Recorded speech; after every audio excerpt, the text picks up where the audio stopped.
Okay, this is the second part of the video of using two different bevel setting stones.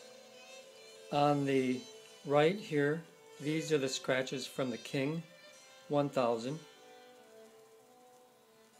And then I cross, here's where the scratches meet from the King. These are the Shaptone scratches here. These are the Shaptone 2000 Pro. And I have those going at one direction while I have the Kings angling at the opposite direction. Okay, so I'm going to take this razor over to the sharpening bench.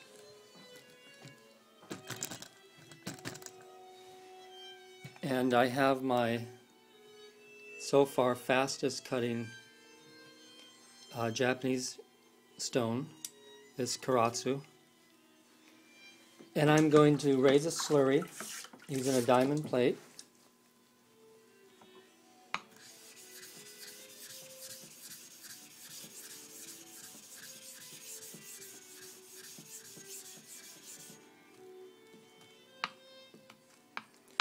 Okay. And I'll do 5 passes on this blade. And we're focusing mainly in the center of the blade here. 1, 2, 3, 4, and you noticed I'm using straight strokes. We did the King, the Shaptone, and now we're doing straight strokes with the Awase-do. Okay, rinse off the blade. Go over the microscope.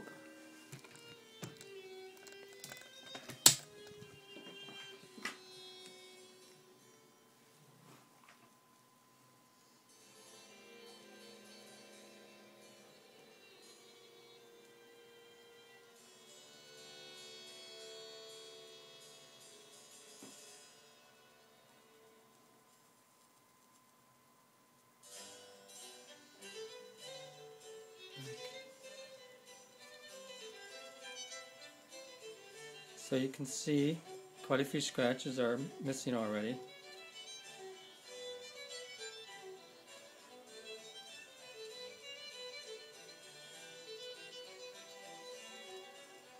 Okay, so you can see the shadow right there, or the deeper scratches. These are the Shaptone scratches out here, and the karatsu. This is after 5 strokes. I'll take a photo of that. And here is, oh, and just for sake of discussion, I'll focus away towards the edge, back into focus, and focus back through towards the base. Okay, now we're going to go over to the King scratches. Here's the transition place right here. Here's quite a beefy area of King scratches. I'm going to focus out, into focus, and back to the base, out of focus. So you can see there's no scratches hidden beyond the plane of focus. Okay, so I'm going to take a photo of that.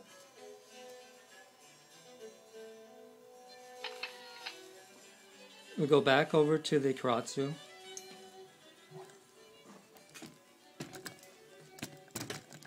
Set up the camera. Okay, we have the same slurry here that we'll use. Get that back into play. Okay. 1, 2, 3, 4, 5. And that last one was sort of a really low on slurry pass. That's fine. Okay, back over to the microscope.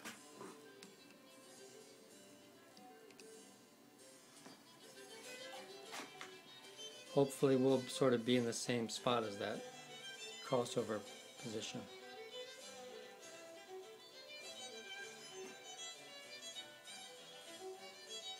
Okay, so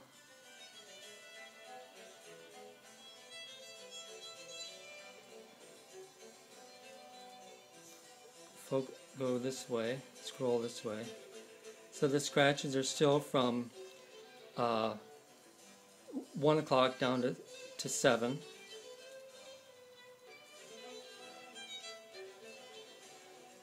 And here they're going from 11 o'clock down to 6. Or down to 5, I mean. If we go farther down the blade, you'll see that those are the remnants of that scratch pattern. And if we go past that center line, we'll see that these scratches here are going the opposite direction, from 1 down to 7. Okay, so you can see that predominantly the scratches are gone. I'm going to take a photo of that. And we'll scroll over to the other side of that center point. There's what's left of the first scratch that I see on this side. There are some others. And just to keep everything sort of in line here, I'll take a photo of the deeper scratches that we're looking at within reach here, and I would call those rogue scratches. I'll scroll all the way down the blade here. There's a very deep rogue scratch. There are some others. These could be grit particles from the king that bond together to make a larger than normal 1K particle. So these are going to be acting, look how deep that one is. This one could be acting as a 100 or 2 or 3 or 400 grit particle. I'll take a photo of that. Okay, and I'm going to go down. There's some other scratches. Anyhow, this was a sampling. Let me take you back in the bevel, away from the edge.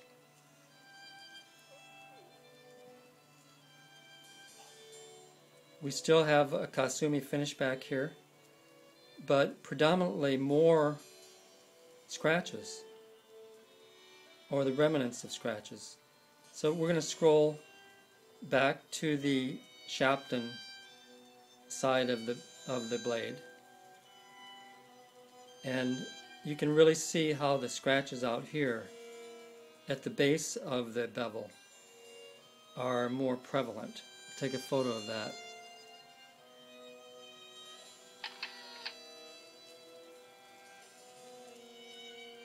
There's a lot of scratches there. They're not very deep though. I mean, the Kasumi finish has pretty much overpowered the bevel all the way back in through to the base. There's some relatively deep scratches there. Okay, I want to get back over. Here's where the transition is, right here. And why not take a photo of that too, huh?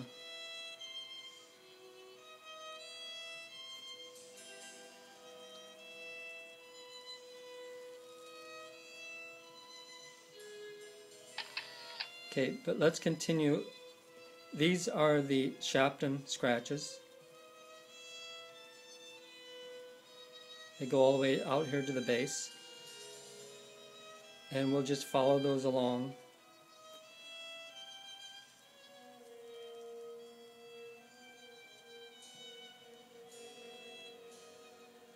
Lots of deeper scratches that once they get up by the edge tend to fade away.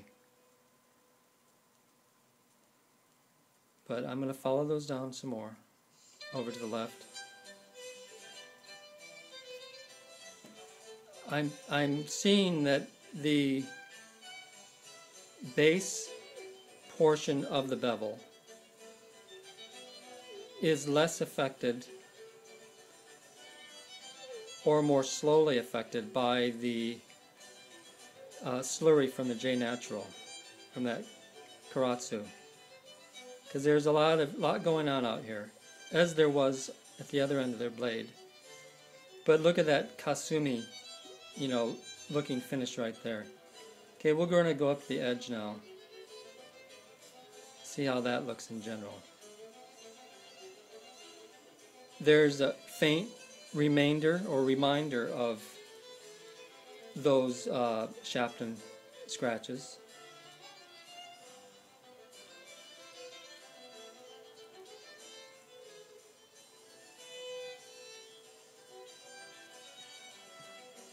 So far, though, I'm not seeing any deep, dark scratches up here at the edge, which supports my idea that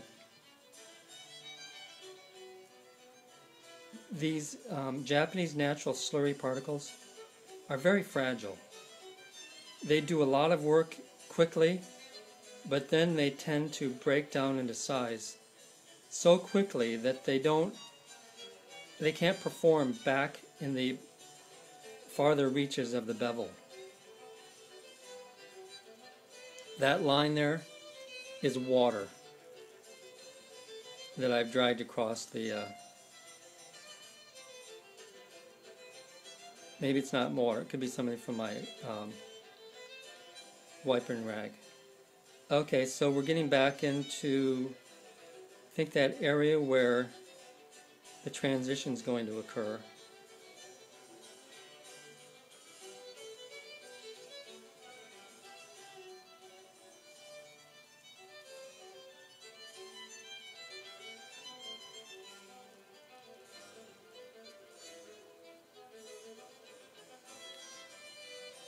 Anyhow, I don't consider these 1,000 grit scratches. Those obviously were an anomaly. That is an anomaly there. That is not a 1,000 grit scratch. Otherwise, where are the other associated 1,000 grit scratches? You have to have groups of scratches to demonstrate that they would be of the same depth or width. Okay, here's where we transition.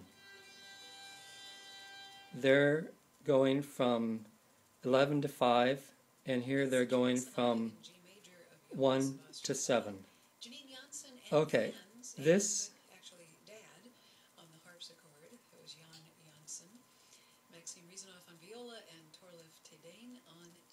these three scratches I'm going to take a photo of again. Those are very distinctive, and we'll see if they appear anywhere else in the procedure here. Okay, I'm up to 13 minutes now. That might not fully load on YouTube, so I'm going to stop right there and I'll come